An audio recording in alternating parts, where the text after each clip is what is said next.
6장 14절에서 17절까지 말씀입니다.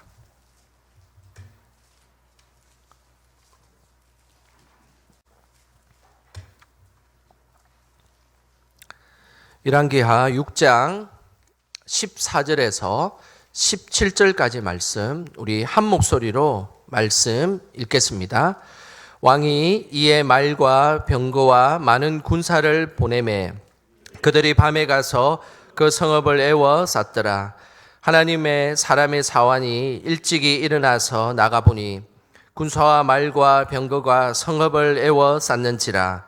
그의 사환이 엘리사에게 말하되 내 주여 우리가 어찌하리이까 하니 대답하되 두려워하지 말라. 우리와 함께한 자가 그들과 함께한 자보다 많으니라 하고 기도하여 이르되 여호와여 원하건대 그의 눈을 열어서 보게 하옵소서 하니 여호와께서 그 청년의 눈을 여심해 그가 보니 불말과 불병거가 산에 가득하여 엘리사를 둘렀더라. 아멘.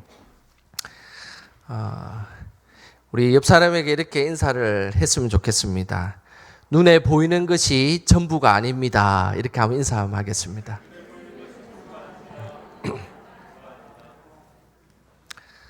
정말입니다. 이 땅에 우리의 삶이 눈에 보이는 것이 다 전부인 것처럼 보이지만 그 속에는 하나님께서 영적으로 보여주시는 또 영안이 있습니다. 그 속에서 하나님을 발견하고 오늘 금요 기도에 함께 기도할 때 영안이 열리는 놀라운 역사가 일어나시기를 주님의 이름으로 축복합니다.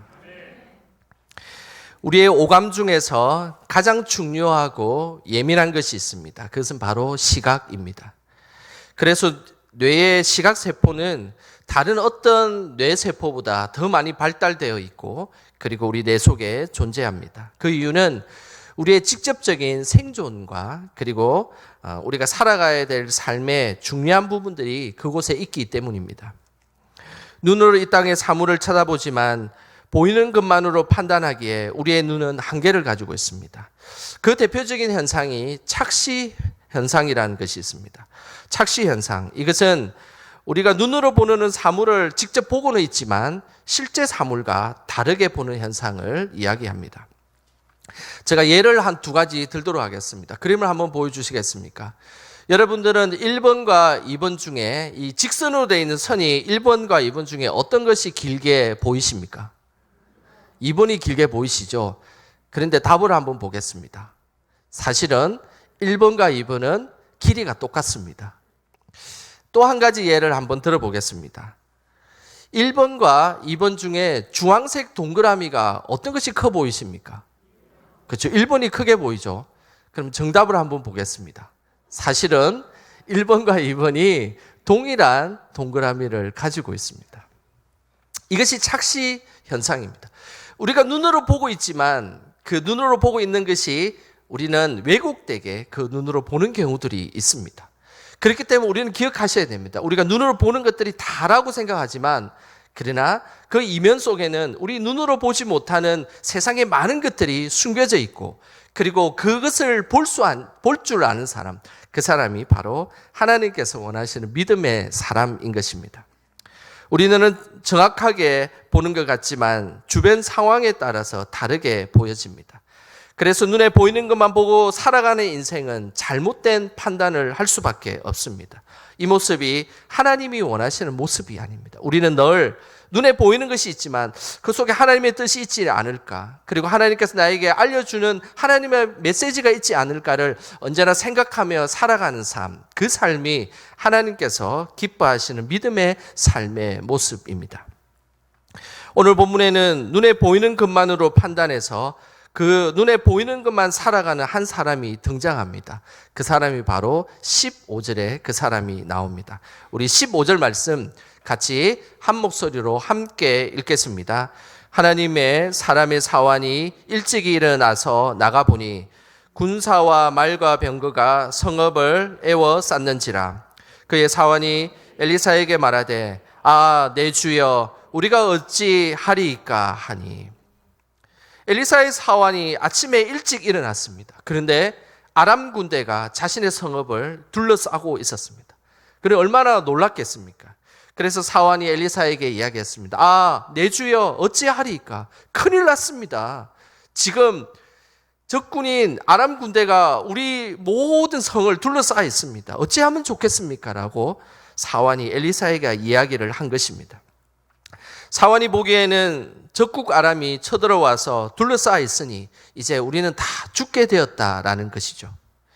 아람 군대가 엘리사를 쳐들어온 이유가 있었습니다. 오늘 읽었던 이 본문의 열왕기하 6장 전반부를 살펴보면 당시 아람 왕과 이스라엘 왕이 싸움을 하는 중이었습니다. 아람 왕은 그 당시에 베나닷 2세였고 그리고 이스라엘 왕은 여호람 왕이었습니다. 아람과 이스라엘 왕이 서로 싸움을 하는데 아람 왕이 이상한 것을 발견하게 되었습니다. 왜냐하면 아람 왕이 아무도 모르게 매복 작전을 펼쳤는데 특이하게도 이스라엘 사람들이 그 매복 작전이 꼭 알고 있는 것처럼 다른 쪽으로 도망치더라는 것입니다. 그리고 또 다른 매복을 하면 정확하게 피해 가는 것입니다. 그래서 아람 왕은 생각했습니다. 우리 중에 첩자가 있지 않을까? 분명히 첩자가 있어서 우리가 매복하는 것을 알려주지 않을까 생각하고 있었습니다. 그런데 한 신하가 왕에게 찾아가서 이런 이야기를 했습니다. 왕이여, 그런 것이 아닙니다. 이스라엘에는 엘리사라는 선지자가 있는데 그 선지자는 왕이 침실에서 이야기하는 소리까지 다 듣고 있습니다라고 이야기를 하는 것입니다. 그래서 화가 난 아람 왕은 그 엘리사를 당장 잡으러 가야 됐다 생각해서 엘리사의 성읍을 자신의 군대를 데리고 둘러싼 상황이 바로 오늘 이 본문의 배경입니다. 사실 눈에 보이는 것만으로 판단한 사환은 자신이 잘못한 것은 사실 없습니다. 그렇지 않겠습니까? 자신의 집 앞에 그리고 자신의 성읍을 둘러싸고 있는 적군이 있으니 당연히 두려워하는 것은 당연한 이치이지 않겠습니까? 우리도 눈에 보이는 대로 판단하고 해석하는 것, 우리의 모습이지 않습니까? 우리가 어떻게 평소에 영안이 활짝 열려가지고 평소에도 우리가 눈에 보는 그 이상의 무언가를 볼 수 있고 다른 사람의 그 중심을 볼 수 있고 그 사람의 마음까지도 꿰뚫어 볼 수 있는 그런 영역을 가진 사람들이 과연 이 세상에 누가 있겠습니까? 우리는 다 사환처럼 눈에 보이는 일들에 걱정하고 근심하고 그리고 우리를 둘러싸고 있는 문제에 대해서 항상 아웅다웅하는 것이 우리의 모습이지 않습니까?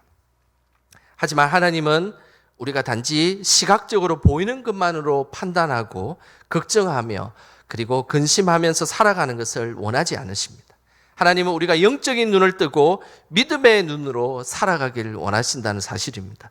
그런 하나님이 우리에게 오늘 이렇게 말씀하십니다. 그 말씀이 바로 16절 말씀입니다. 우리 16절 말씀 같이 함께 읽겠습니다.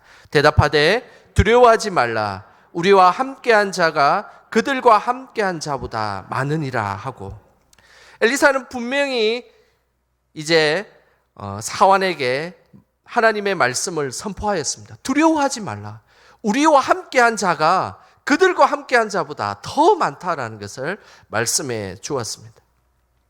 우리는 인간적인 눈으로 보면 우리를 두렵게 하는 문제들이 우리를 둘러싸고 있을 때가 많습니다. 어떨 때는 자녀의 문제 때문에 우리의 삶에 모든 것이 그냥 둘러싸여 있는 듯한 그런 느낌이 들 때가 많습니다. 그리고 물질의 문제가 우리를 온통 둘러싸서 도대체 어떻게 이 문제를 해결해야 될지 알 수 없을 때가 있습니다. 그리고 풀리지 않는 인간관계의 문제가 우리를 둘러싸여 있을 수도 있습니다. 그리고 어떨 때는 갑작스러운 건강의 문제로 인해서 앞이 캄캄하여서 그냥 아무것도 보이지 않는 세상을 살아갈 때가 있습니다. 이런 우리의 삶을 둘러싸고 있는 수많은 문제 가운데 오늘 하나님께서 말씀하십니다. 두려워하지 말라. 우리와 함께한 자가 그들과 함께한 자보다 많다라고 말씀하신다는 것입니다. 여러분들의 삶에 어려운 문제들이 있으십니까? 오늘 하나님께서 말씀하십니다. 두려워하지 말라라고 말씀하십니다. 우리와 함께 그 문제를 해결해 주실 그분이 우리의 문제보다 더 크시고 그리고 더 뛰어나심을 우리에게 말씀하고 있다는 사실입니다. 이 믿음을 가지고 우리의 문제를 바라볼 때 그제서야 그 문제가 해결될 수 있고 믿음의 눈으로 우리가 그 영안을 열어서 이 땅을 바라볼 수가 있다는 사실입니다. 우리의 문제보다 더 크신 그 하나님을 믿고 살아가는 저와 여러분 되시길 주님의 이름으로 축복합니다. 이런 믿음을 가능하게 한 것이 무엇이겠습니까? 그것은 바로 기도의 능력입니다. 단순히 나의 마음을 다지고 그리고 내가 담대히 살아가야 되겠다라고 우리가 확언한다고 해서 그 영안이 열리고 그리고 하나님께서 원하시는 삶을 살아가는 것이 아닙니다. 우리가 확신한다고 해서 우리가 마음을 다진다고 해서 그것이 과연 얼마나 오래 가겠습니까? 그러나 하나님께서는 기도를 통해서 우리의 영안을 열어주시는 분이십니다. 하나님을 붙잡고 기도를 통해서 믿음의 눈이 열려나갈 때 그때에 하나님은 놀라운 역사를 보여주시며 이 땅에 우리가 살아가야 될 길, 막막해서 어떻게 살아갈지를 모르는 그 순간에 희망의 빛을 보여주시며 그리고 우리와 함께 하시는 분, 그분이 우리의 하나님이십니다. 오늘 17절에 이렇게 말씀하고 있습니다. 우리 17절 같이 함께 읽겠습니다. 기도하여 이르되 여호와여 원하건대 그의 눈을 열어서 보게 하옵소서 하니 여호와께서 그 청년의 눈을 여심해 그가 보니 불말과 불병거가 산에 가득하여 엘리사를 둘렀더라. 엘리사는 사환이 자신과 동일하게 영적인 눈이 열리기를 원했습니다. 그래서 엘리사는 기도하였습니다. 엘리사가 특별한 영역이 있어서 그 사환의 눈을 활짝 열어준 것이 아닙니다. 엘리사는 기도한 것입니다. 내가 평소에 하나님께서 보여주셨던 그 믿음의 눈으로 본 것처럼 사환도 그렇게 믿음의 눈을 열어주십시오 라고 기도하자 사환의 눈이 열렸습니다.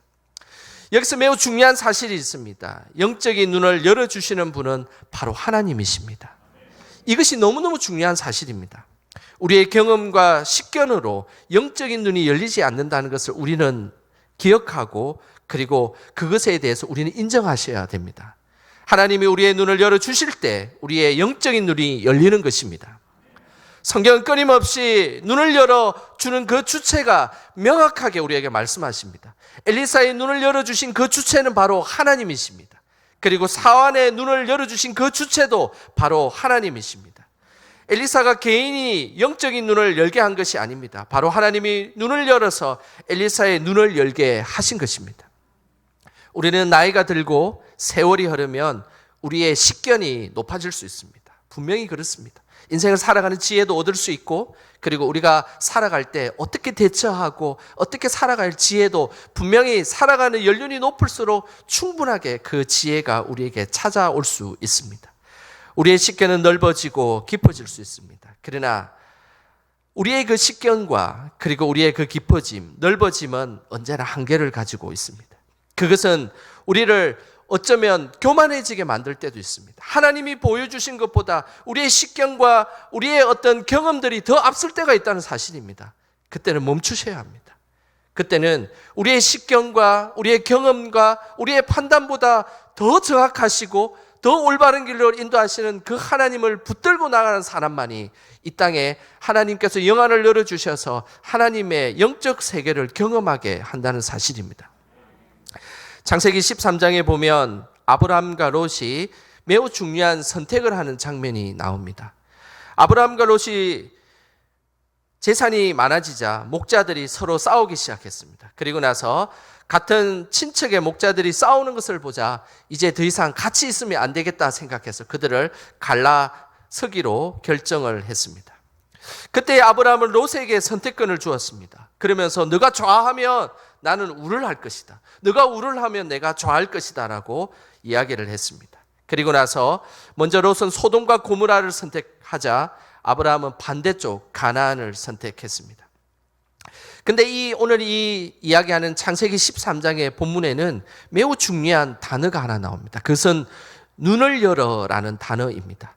오늘 이 본문에도 우리 열왕기하 6장에 나오는 눈을 들으라는 이 단어와 동일한 단어가 창세기 13장에도 동일하게 나온다는 사실입니다. 먼저 창세기 13장 10절 말씀을 보겠습니다. 우리 화면을 보시면서 함께 읽어보겠습니다. 이에 롯이 눈을 들어 요단 지역을 바라본즉 소알까지 온 땅의 물이 넉넉하니 여호와께서 소돔과 고모라를 멸하시기 전이었으므로 여호와의 동상 같고 애굽 땅과 같았더라. 오늘 이 본문을 잘 보십시오. 이때 이렇게 표현합니다. 눈을 들어라는 단어가 있습니다.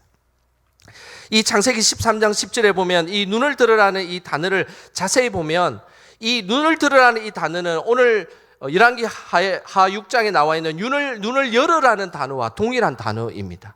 그런데 이 눈을 들으라는 이 단어에서 중요한 주체가 있습니다. 우리 다시 한 번 더 우리 창세기 13장 10절 보여주시겠습니까?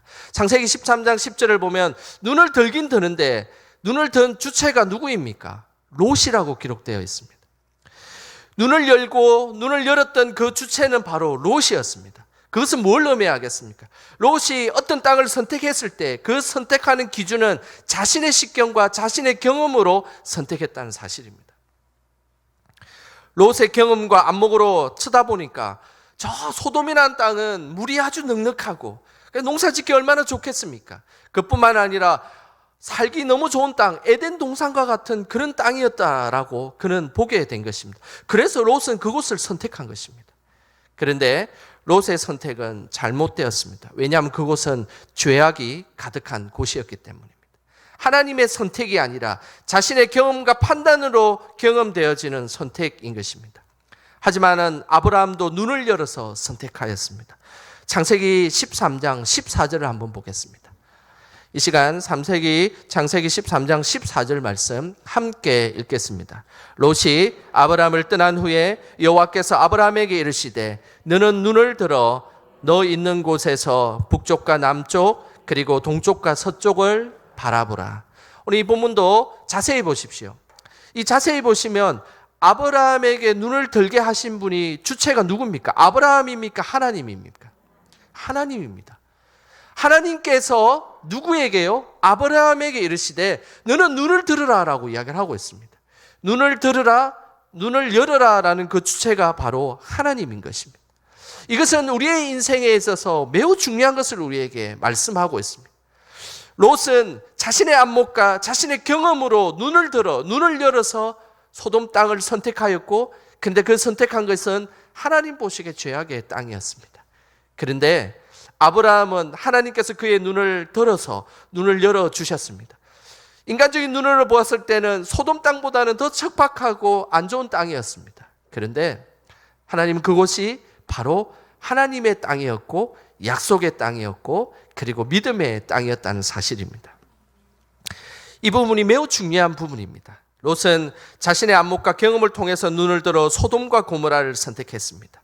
하지만 아브라함은 하나님이 눈을 들어주셨고 하나님이 그의 눈을 열어주셨고 그리고 하나님의 약속의 땅, 믿음의 땅을 선택한 것입니다. 인간의 안목에는 한계가 있습니다. 당장 눈에 좋게 보이는 대로 선택하게 되는 것, 그것이 우리의 모습이지 않습니까? 좀 좋아 보이는 것을 선택하게 되고 그리고 그곳에 뭔가 이익이 있을 것 같은 것을 선택하고 그리고 왠지 그곳에서 당장에 내가 취하고 싶은 것들을 취할 수 있는 것을 우리가 선택하려고 우리의 눈이 그쪽을 자꾸 따라가고 있지 않습니까? 그때에 우리는 기도하셔야 됩니다. 하나님, 제가 왜 그렇게 자꾸 그곳에 쏠리게 되는 것입니까? 왜 그곳에 자꾸 눈이 가게 되는 것입니까? 하나님, 눈을 열어서 하나님께서 보시기 원하시는 눈으로 바꾸어 주시옵소서라고 우리는 기도해야 된다는 것입니다. 그때에 우리의 연약함을 아시는 하나님께서 우리의 영안을 기도를 통해 열어주실 것입니다.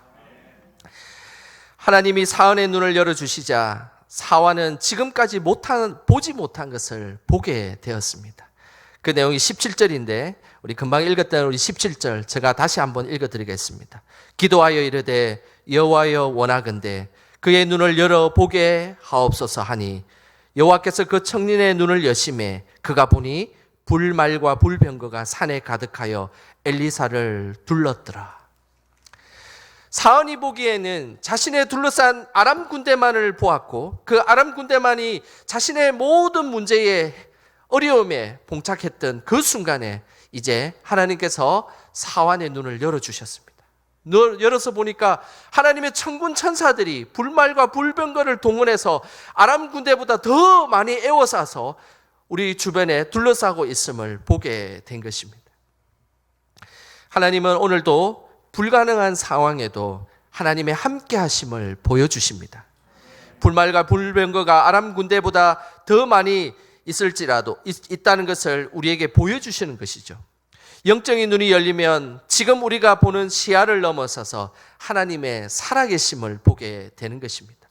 절망 중에도 소망을 보게 되고 슬픔 가운데서도 희망을 보게 되는 것. 이것이 하나님께서 우리에게 눈을 열어주실 때 가능한 것입니다.